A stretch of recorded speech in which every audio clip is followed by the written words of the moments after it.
Labas Dionizai. Labas Aukse. Šiandien esame Lentvaryje prie naujų akmens laiptų ir papasakosiu šiandien, kaip vyko visa šita gamyba ir laiptų renovacija.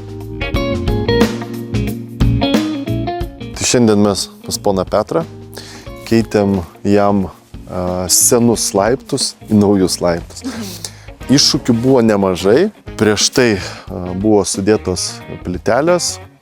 Kaip žinia, patirtis rodo, kad plytelės lauke gyvena pakankamai sudėtingai. Tai reikėjo jas demontuoti, atnaujinti pagrindą, tai yra seną betoną, tada nauji matmenys, nauji pjūviai.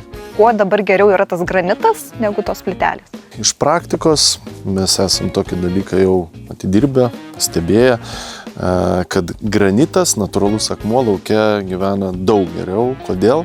Todėl, kad jisai yra šiek tiek labiau porėtas negu, sakykime, plytelė. Tai reiškia drėgmė, atsiradus drėgmė, jinai turi galimybę išgaruoti. Ir tai lemia, kad laiptai stovi vietoj, nesideformuoja ir atlieka savo darbą. Tai tiesiog ir siūlių, kaip suprantu, mažiau ir galimybė tada ir tai drėgmiai prasisunkti per siūles. Tiesiog ir bendras vaizdas geresnis yra. Be abejo, dėl ilgamžiškumo, bet savaime suprantama ir dėl estetinių dalykų. Kuo mažiau siūlių, tuo viskas atrodo gražiau, įdomiau, unikaliau. Taip pat, be abejo, montavimas irgi, jisai pakankamai specifinis. Gerai labai pasimatuoti. Visas siūlės reikia labai sandariai užtaisyti. Gal galėtum kažką papasakoti apie patį apdirbimą paviršių? Aš kaip suprantu, jis čia yra neslidus, nepoliruotas. Tai dėl paviršiaus, tai šis paviršius yra degintas ir pašiauštas.